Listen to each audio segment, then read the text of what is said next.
주춤했던 국내 증시가 반등에 성공했습니다. 다만 예상보다 높은 소비자 물가는 부담으로 작용하는 분위기입니다. 한 주간의 증시 흐름 짚어봅니다.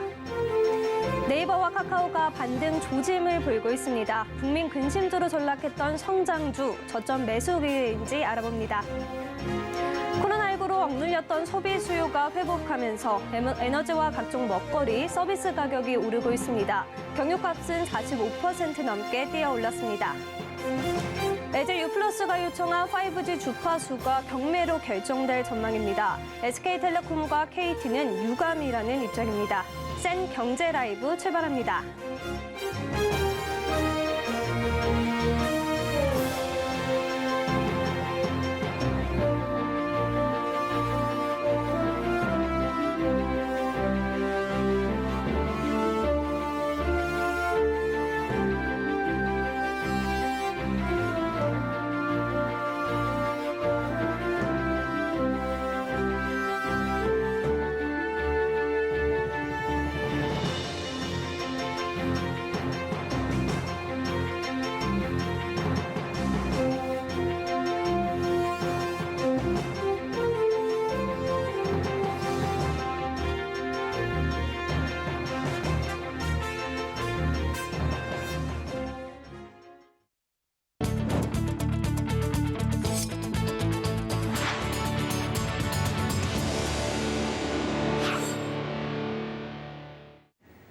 시청자 여러분 안녕하십니까? 센 경제 라이브 최민정입니다.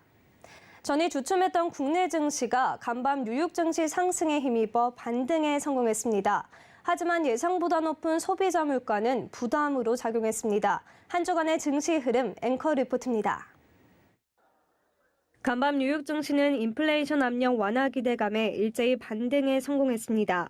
오늘 코스피 역시 0.44% 오른 2670.65포인트의 장을 마쳤습니다. 현지 시간 2일 발표된 ADP 전미 고용보고서에 따르면 5월 민간 부분 고용은 예상치에 못 미친 것으로 드러났습니다. 하지만 임금 상승발 인플레이션 우려가 다소 완화될 수 있다는 기대감이 커졌습니다. 라일 브레이너드 연준 부의장이 인터뷰를 통해 향후 금리 인상 속도에 대한 조절 가능성을 내비치며 긴축 우려가 다소 완화된 부분 역시 증시에 긍정적으로 작용했습니다. 다만 국내 소비자 물가 상승률이 13년 9개월 만에 최고치를 기록했다는 발표가 나오면서 장중 상승폭을 일부 반납했습니다. 이에 코스피는 한 주간 1.24% 소폭 상승하며 2670.65포인트의 거래를 마쳤고 코스닥은 2.01% 오른 891.51포인트의 장을 마감했습니다. 한 주간 수급 동향을 살펴보면 코스피는 개인과 기관이 매도한 가운데 외국인이 매수했고 코스닥은 개인과 기관이 매수했지만 외국인이 매도했습니다. 전 세계적으로 원숭이 두창 전염 속도가 빨라지며 방역당국이 원숭이 두창을 법정 감염병 2급으로 지정하는 방안을 추진하자 녹십자 MS, HK 이노엔 등 관련주가 강세를 보였습니다. 증권업계는 다음 주 국내 증시에 대해 상반기 과도하게 반영됐던 공포 심리는 일부 완화되며 주식시장의 하락을 일정 수준 되돌릴 것이라며 금리 및 유가가 이미 고점을 기록했다는 컨센서스가 확대되는 가운데 중국 봉쇄 우려도 일부 완화되며 변동성은 당분간 안정화될 전망이라 전했습니다. 서울경제TV 최민정입니다. 미국의 기준금리 인상 여파에 날개 없는 추락을 이어가던 네이버와 카카오가 반등 조짐을 보이고 있습니다. 연일 신저가 경신에 이른바 국민 근심주로 전락했던 성장주, 반등 시간이 다가오는 걸까요? 보도에 김혜영 기자입니다. 지난달 동반 신저가를 경신한 네이버와 카카오. 대표적인 성장주 두 곳이 반등의 기회를 모색하고 있습니다. 증권가에선 주가가 바닥에 가까워진 만큼 지금이 저점 매수 기회라는 판단입니다. 한화투자증권은 현재 네이버의 올해 예상 PBR 밸류에이션은 2배로 상장 이후 최저 수준이고 PER도 32배 정도로 코로나 발생 시기 수준까지 낮아졌다며 지난해 3분기 이후 지속 하락한 주가는 많은 우려가 반영됐기 때문에 다시 매수해야 할 구간이라고 평가했습니다. 또한 성장세는 여전히 견고하다는 평가입니다. 증권가는 네이버의 올해 영업이익 증가율은 14.24%, 매출도 21.8% 늘어날 것으로 전망했습니다. 카카오의 올해 매출 성장률은 26.2%, 영업이익 성장률은 40.9%로 추정됩니다. 한국투자증권은 스냅 등 글로벌 디지털 광고 시장의 성장 둔화에 대한 우려가 커지고 있지만 국내 기업들은 크게 우려할 필요가 없다며 추가 하락 시 충분히 매수 관점으로 접근할 수 있다고 진단했습니다. 이와 함께 네이버와 카카오에 대한 외국인 투자자들의 러브콜이 이어지고 있다는 점도 반등 시그널이라는 분석입니다. 다만 증권가는 카카오의 경우 자회사 리스크가 존재하고 있어 네이버가 더 매력적이라는 평가입니다. 서울경제TV 김혜영입니다. 글로벌 공급망 차질이 계속되고 있지만 코로나19로 억눌렸던 소비 수요가 회복하면서 에너지와 각종 먹거리, 서비스 가격이 전방위적으로 오르고 있습니다. 오늘 통계청 발표에 따르면 5월 소비자 물가지수는 107.56으로 작년 같은 달보다 5.4% 상승했습니다. 이는 2008년 8월 5.6%를 찍은 이후 13년 9개월 만에 가장 높은 수준입니다. 경유, 휘발유, 등유, 자동차용 LPG 가격도 일제히 상승했습니다. 특히 경유는 45.8% 상승하며 2008년 7월 이후 가장 큰 상승폭을 기록했습니다. 서울 아파트 매매 수요가 줄고 있는 분위기입니다. 기준금리가 오르면서 대출받아 집 사기 부담스러워진 데다 양도세 중과 유예에 시장의 매물도 늘어나며 좀 더 기다려보자는 심리가 커진 것으로 풀이됩니다. 보도에 이지영 기자입니다. 오늘 한국부동산원 조사에 따르면 서울 아파트 매매 수급 지수는 90.1을 기록해 전주보다 0.4포인트 내렸습니다. 지난 5월 2일 이후 4주 연속 내림세입니다. 업계에선 금리가 올라 대출이자 부담이 커졌기 때문으로 풀이하고 있습니다. 여기에 정부가 다주택자에 대한 양도세 중과를 유예하면서 절세를 위한 매물이 늘어났기 때문이란 분석도 나옵니다. 주택 수요자들은 정부의 부동산 관련 추가 규제 완화를 기대하며 지금은 집 살 때가 아니다라고 생각하는 겁니다. 매수자들 입장에서는 당장 대출 규제를 완화해 줄 것이라는 기대감 때문에 조금 더 시장을 지켜보고 그리고 규제 완화가 발표되었을 때 매수를 하려는 움직임들이 조금 보이다 보니까 눈치 보기 장세가 좀 지속되는 모습입니다. 매매 수급 지수는 노도강이 있는 동북권이 86.3으로 가장 낮은 걸로 나타났습니다. 강남 4구가 속한 동남권은 95.1로 상대적으로 높은 매매 수급 지수를 유지하는 모습입니다. 수도권 전체로 보면 91.6을 기록해 전주보다 0.1포인트 소폭 내렸습니다. 수도권 아파트 매수 심리는 2주 전 반등했다가 지난주 다시 떨어졌습니다. 업계에선 정부가 올해 3분기부터 민생 안정 대책으로 생애 최초 주택담보대출 비율을 80%로 늘리고 청년과 신혼부부 대상의 50년 만기 모기지 등을 추진하는 만큼 3분기부터 매수 심리가 되살아날 걸로 관측하고 있습니다. 서울경제TV 이지영입니다. 정부가 내놓은 5G 주파수 추가 할당 계획을 두고 통신 3사의 희비가 엇갈리고 있습니다.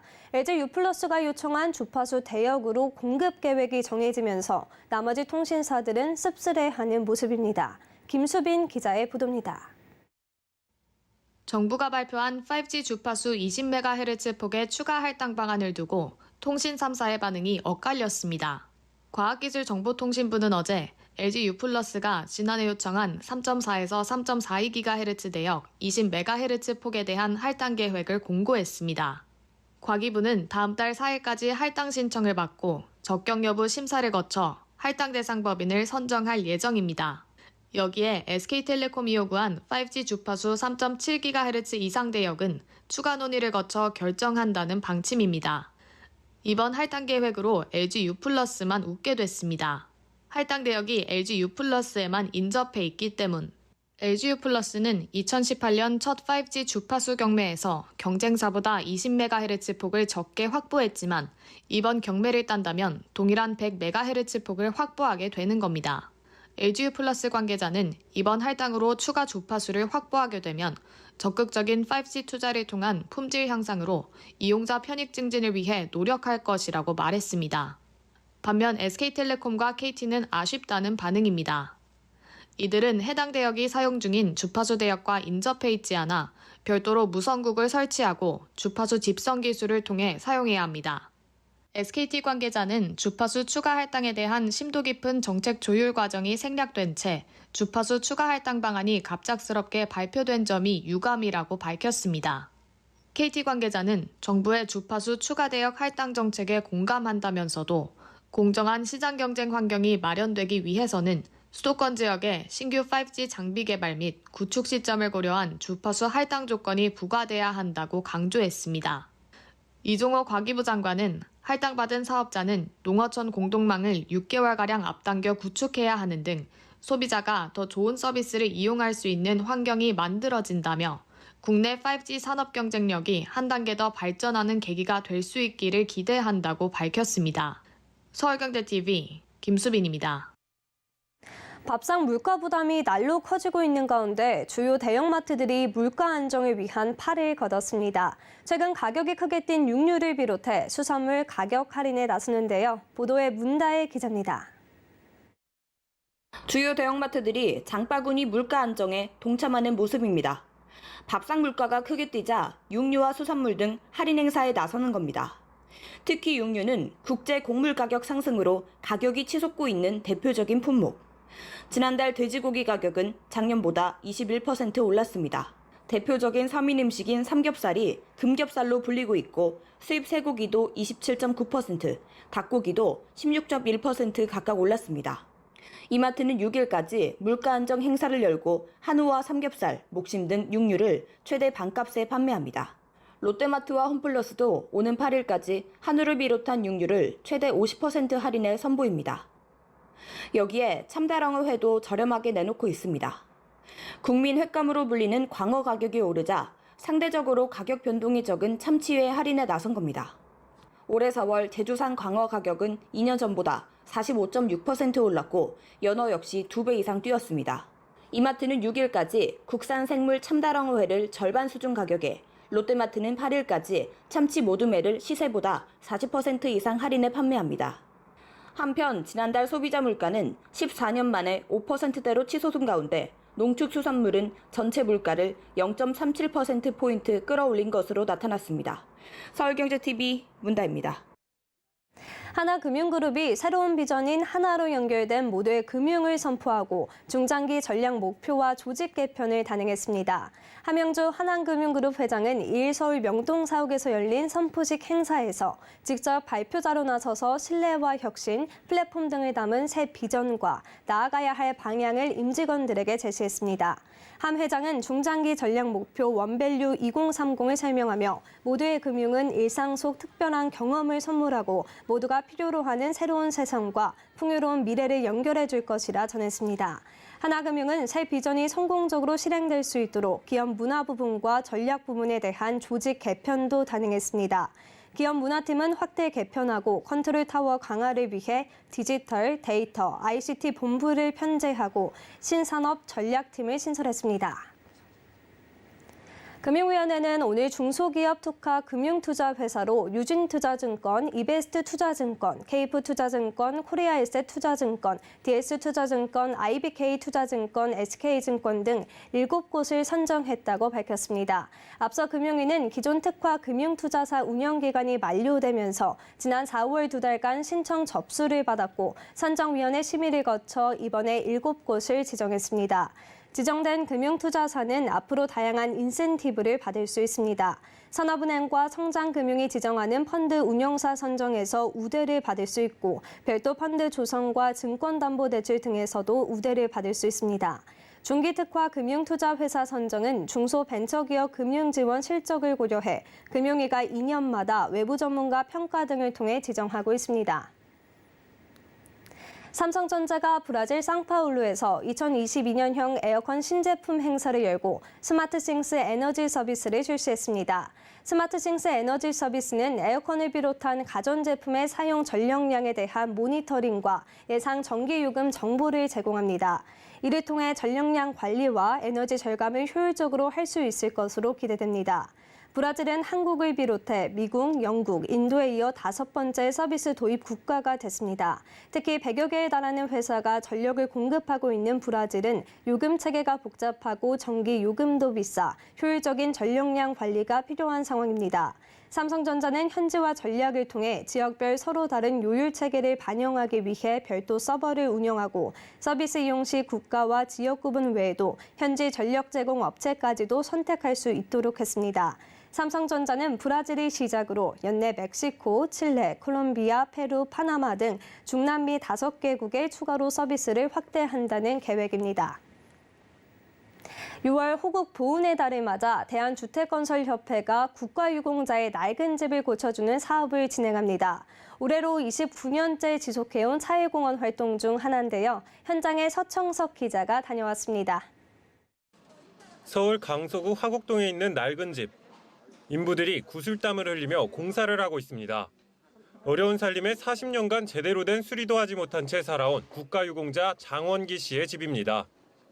여름엔 덥고 겨울엔 춥고 난방비도 많이 나오고 그래 이 주위에는 전부 다 집을 졌습니다. 아니 여유가 없어서 집을 못 짓고 그냥 40년 동안 그냥 살고 있습니다. 대한주택건설협회는 이처럼 생활 형편이 어려운 국가유공자들을 지원하기 위해 노후주택을 보수하는 국가유공자 주거여건 개선 사업을 진행하고 있습니다. 협회 회원사인 전국 106개 중견주택건설업체들이 자발적으로 참여해 주택보수를 돕고 있습니다. 외환위기, 세계 금융위기 등 주택건설업체들의 경영 여건이 어려웠던 때도 있었지만 대한주택건설협회와 건설업체들은 기업 이윤의 사회환원 차원에서 지난 1994년을 시작으로 29년 동안 한 해도 빠짐없이 사업을 이어오고 있습니다. 국가유공자들의 숭고한 희생 정신에 보답하기 위해 주택업체들이 형편이 어려운 분들의 낡은 주택을 보수해주고 있습니다. 앞으로 더 많은 국가유공자 분들이 혜택을 볼 수 있도록 주택업체들이 참여를 확대해 나갈 계획입니다. 지난 29년간 이 사업을 통해 2,137채의 국가유공자 노후주택을 무료로 보수했습니다. 올해는 전국 123채를 무료로 보수할 계획으로 사업비는 총 13억 원이 투입될 예정입니다. 호국 보훈의 달 6월, 대한주택건설협회의 국가유공자 지원 활동이 국가유공자들에게 작은 선물이 되고 있습니다. 서울경제TV 서청석입니다. 전자상거래 플랫폼 업체 청담글로벌이 코스닥 상장 첫날 장중 한때 29% 넘게 오르며 성공적으로 증시에 입성했습니다. 오늘 청담글로벌은 공모가 6,000원보다 높은 6,500원의 시초가를 형성했습니다. 개장과 동시에 상승세를 보인 청담글로벌은 시초가 대비 17.5% 오른 7,640원의 장을 마감했습니다. 앞서 청담글로벌은 기관 수요 예측과 일반 청약에서 저조한 경쟁률을 기록하며 희망밴드보다 낮은 6,000원의 공모가를 형성했습니다. 하지만 오는 18일 청담글로벌의 최대 거래처인 중국 징동닷컴의 창립일 행사와 11월엔 광군제가 예정돼 있어 매출 기대감이 높아진 점이 주가에 반영됐다는 분석입니다.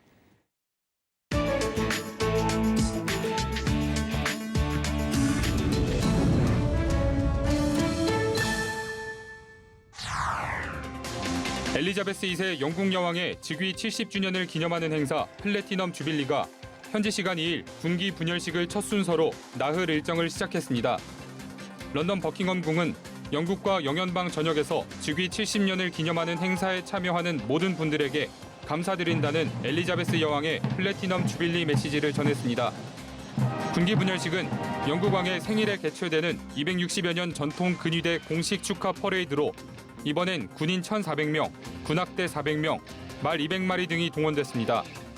트래펄가 광장 인근에서 버킹엄궁까지 이어지는 약 1km 직선도로 더 몰은 일찌감치 통제됐고 양옆 보도는 인파로 가득 찼습니다.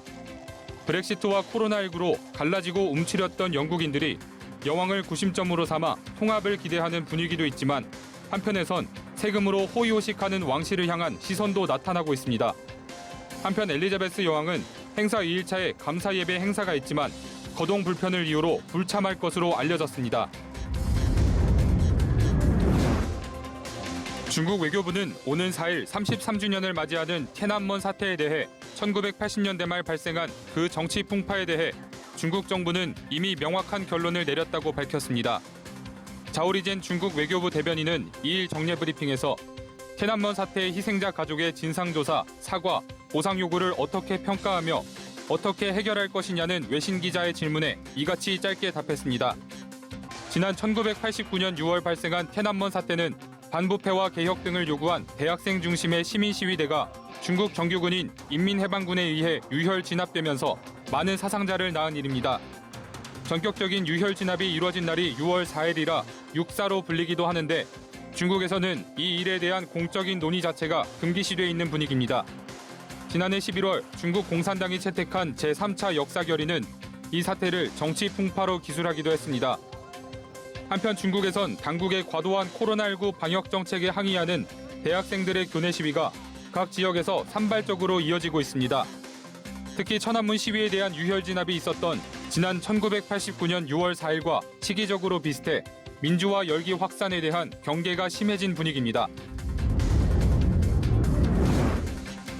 아르헨티나의 한 재단이 쓰레기에 뒤엉킨 바다 사자들을 구조하고 해양 오염에 대한 우려를 제기하고 나섰습니다. 문도 마리노 재단 구조센터는 해양 오염으로 피해를 입은 모든 바다 사자들을 구조하고 치료합니다.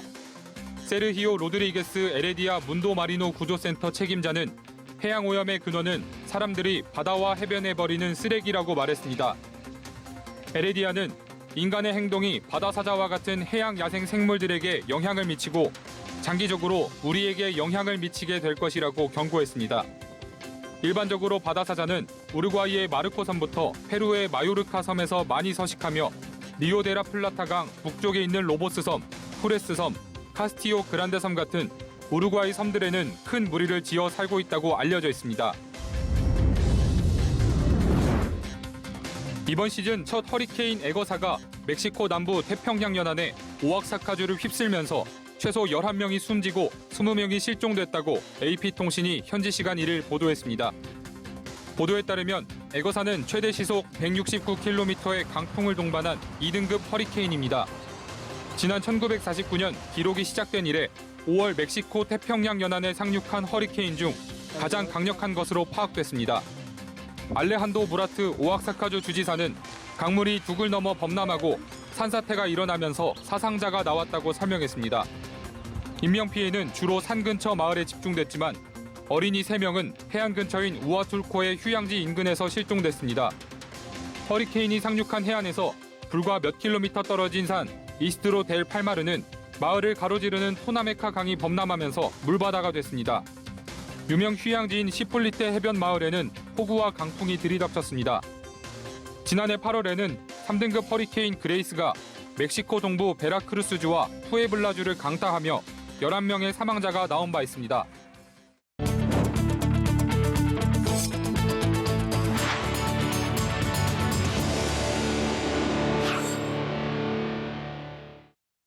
센 경제 라이브 저희가 준비한 소식은 여기까지입니다. 시청해주신 여러분 고맙습니다.